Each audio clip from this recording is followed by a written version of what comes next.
Dan berkata Rasul ini mengeluh. Ada yang menggambarkan ini keluhan ini di akhirat nanti. Jadi bayangkan, ini Rasulullah itu mengadukan umatnya di hadapan Allah bahwa ada di antara umatnya itu, kaumnya itu yang menjadikan Al-Quran sebagai sesuatu yang mahjuro.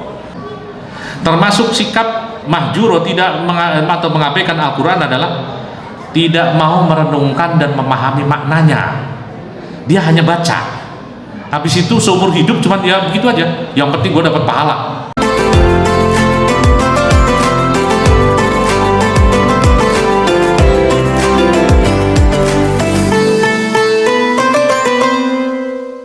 Bismillahirrahmanirrahim. Assalamualaikum warahmatullahi wabarakatuh.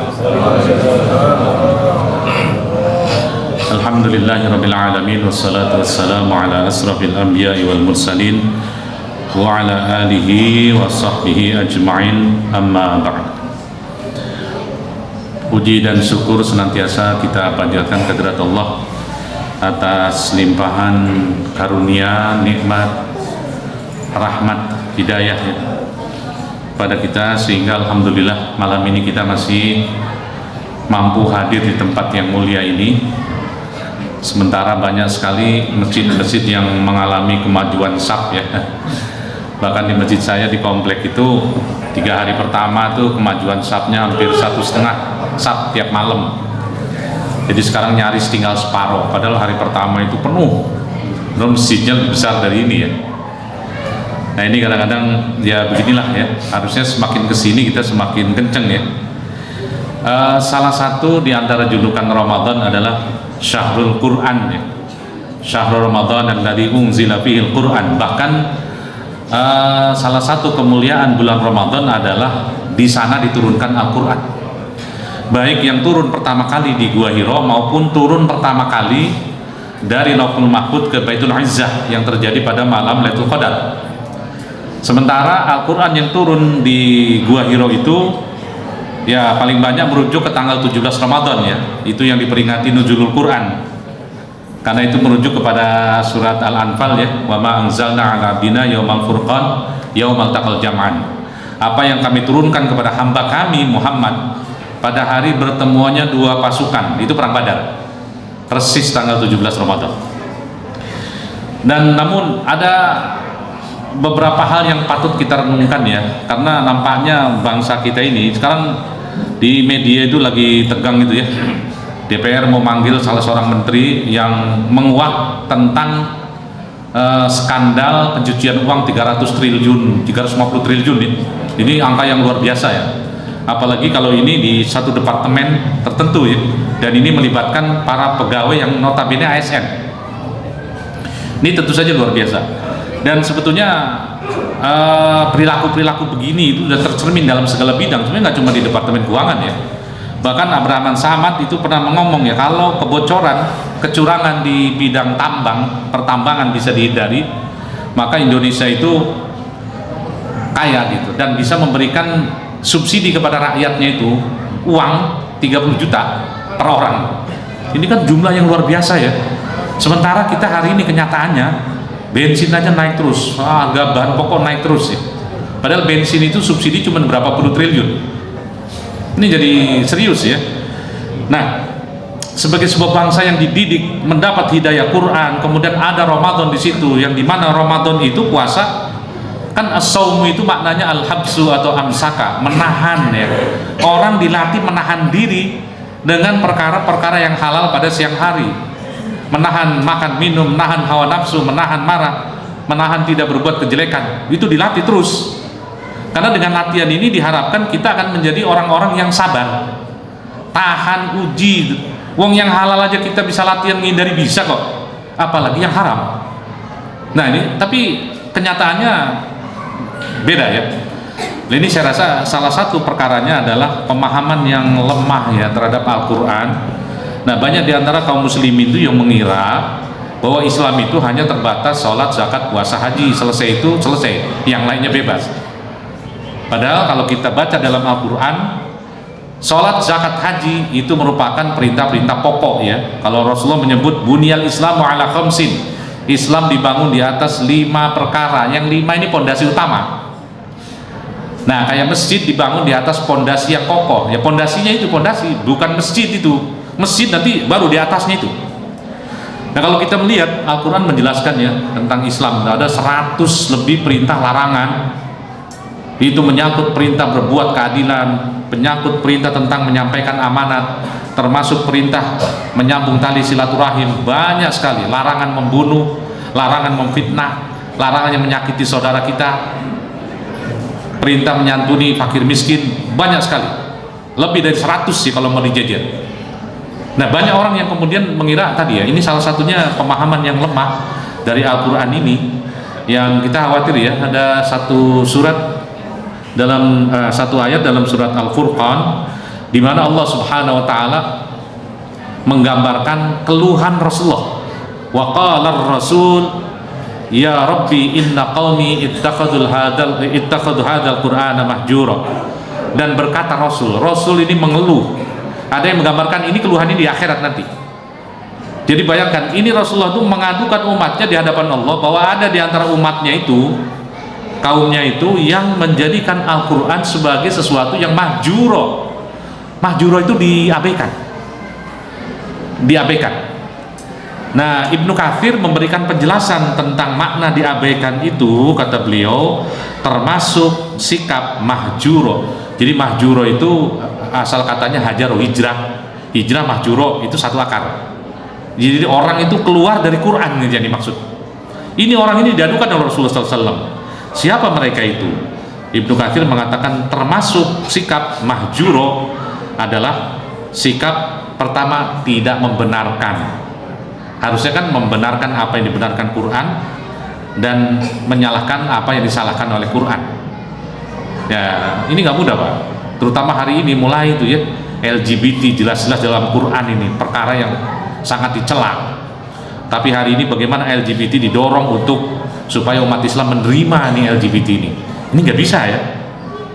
Termasuk sikap mahjuro tidak atau mengabaikan Al-Quran adalah tidak mau merenungkan dan memahami maknanya. Dia hanya baca, habis itu seumur hidup cuma dia begitu aja, yang penting gue dapat pahala. Nah, ini nggak bisa begitu terus ya. Awal-awal bagus orang belajar, apalagi kata Nabi, orang yang terbata-bata baca Quran itu pahalanya 2 kali, kesungguhan dan bacanya itu double ya. Nah, tapi itu tahap pembelajaran. Orang nggak bisa sampai di situ saja. Nah, kemudian termasuk ke dalam pengertian tidak atau mengabaikan Al-Quran, kata beliau, adalah tidak mengamalkan dan tidak melaksanakan perintahnya.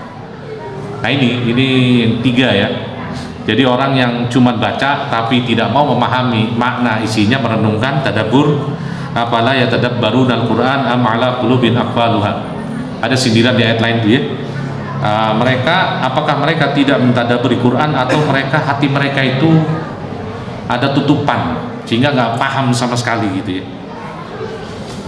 Nah, kemudian kalau kita lihat sebetulnya di Indonesia itu istilahnya sudah benar ya. Jadi kalau kita bilang baca Quran itu kan tilawah. Kadang-kadang kalau Ramadan kita bilang tadarus kalau pakai alif, tadarosa itu wajan tafa'ala. Seperti tawasau bil haq, tawasau bis sabr. Itu saling menasehati. Jadi tadarus itu saling membaca Quran bersama, saling kemudian mempelajari, saling mengajarkan. Nah, itulah namanya tadarus. Jadi kalau tadarus kan darosa yadrusu, itu kan artinya darosa itu belajar. Dia telah belajar, darosa yadrusu, dursun itu pelajaran. Jadi tadarus itu tidak melulu baca sebenarnya, seharusnya. Nah, sama juga tilawah itu kan tala yatslu, maknanya itu kan mengikuti.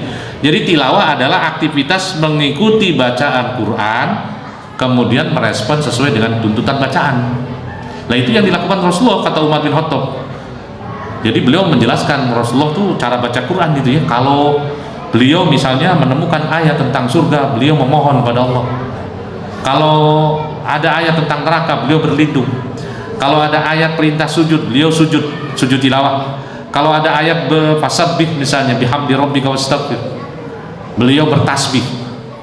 Nah, termasuk kalau kita sholat ya, makmum baca amin setelah imam waladdallin, itu termasuk wujud tilawah sebenarnya, karena imam baca doa ihdinas siratal mustaqim, Nah ya Allah, tunjuki kami jalan yang lurus, jalan yang orang yang kau ridhoi, dan bukan jalannya orang yang sesat dan dimurkai. Amin. Itu namanya tilawah. Jadi si makmum tahu imam baca surat. Nah tilawah itu seperti itu.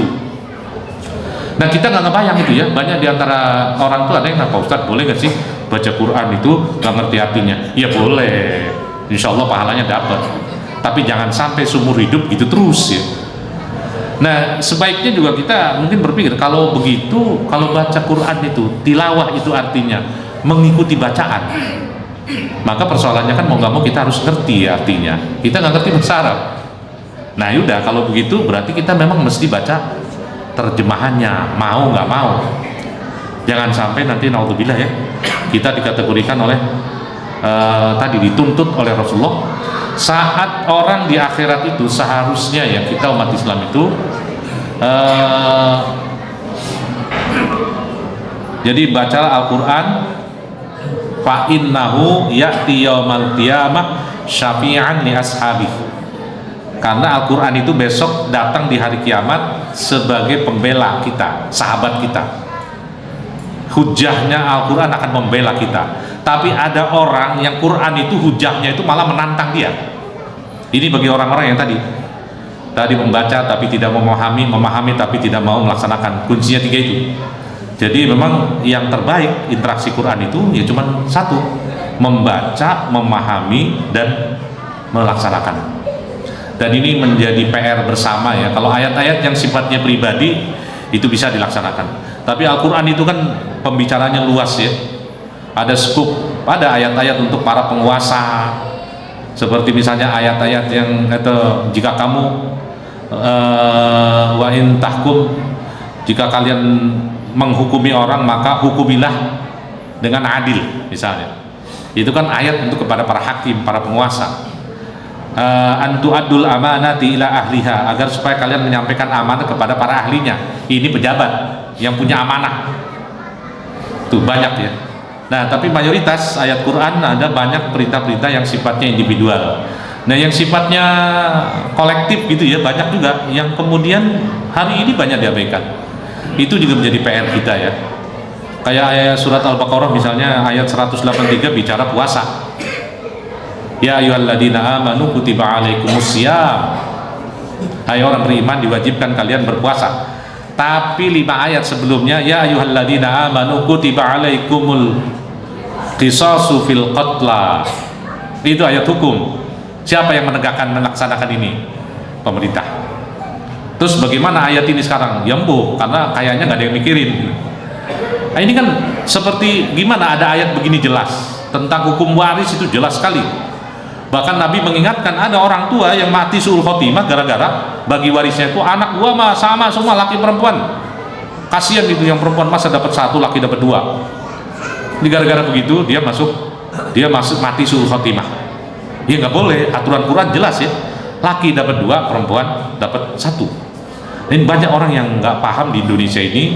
Ini aturan-aturan standar ya, yang tadi karena ketidakpahaman, interaksi yang mungkin kurang dengan Al-Quran itu, maka menjadi begitu ya. Mudah-mudahan kita bisa memperbaiki di Ramadan tahun ini ya. Minimal kalau kita punya target mau khatam 3 kali ya cukup 2, tapi baca-baca artinya. Mungkin itu lebih baik, pelan-pelan kita akan memahami. Karena kalau Rasulullah dulu interaksi beliau dengan Quran itu diajarkan pada sahabat 3 ya. Walladzi ba'atsa bil ummiyina rasulan minhum yatslu 'alaihim, membacakan ayat kepada mereka, yuzakkihim, membersihkan jiwa mereka. Setelah dibacakan, setelah mereka tilawah, habis itu mereka dididik dengan nilai-nilai Quran itu, dibersihkan jiwanya, perilakunya, pikirannya, hatinya. Yang ketiga baru yu'allimuhumul kitab wal hikmah, mengajarkan ilmu kitab dan hikmah kepada para sahabat. Ini 3. Wa in kanu min qablu lafi dhalalin mubin, kalian sebelum itu tergolong orang-orang yang sesat. Apa maknanya? Kalau 3 proses ini tidak lengkap seperti dijalankan Nabi kepada para sahabat, maka umat itu akan berada dalam kesesatan. Naudzubillah min dzalik. Jadi kita memang mau nggak mau, bagaimana interaksi Quran itu harus meneladani, mengikuti jejak yang pernah ditempuh Rasulullah dulu dalam didik para sahabat, sehingga mereka menjadi orang-orang yang kaliber. Umar bin Khattab nggak pernah kuliah, tapi dia itu lebih pinter daripada ahli tafsir profesor sekalipun yang sudah S3. Ibnu Mas'ud itu lebih pinter dari profesor Hadinya sekolah udah S3 profesor dalam bidang tafsir. Ali bin Abi Thalib lebih pinter ya, karena itu tadi Nabi menempuh 3 tahap: tilawah, tazkiyah, yu'allim. Nah ini kalau 3 proses ini tidak dijalankan, naudzubillah min dzalik ya, kita bisa kembali menjadi umat yang sesat. Walaupun Quran ada di tangan, tapi kata Nabi, saya ti 'alan nasi zamanun la yabqa minal Qur'ani illa rasmuh. Nanti akan datang satu zaman kepada manusia, kepada umat Islam, di mana Quran itu nggak ada apa-apanya kecuali tinggal tulisannya doang, aplikasinya ditinggali, isinya buah gitu. Nah ini yang mungkin perlu kita pikirkan ya. Mohon maaf maksudnya, bila taufiq. Assalamualaikum warahmatullahi wabarakatuh.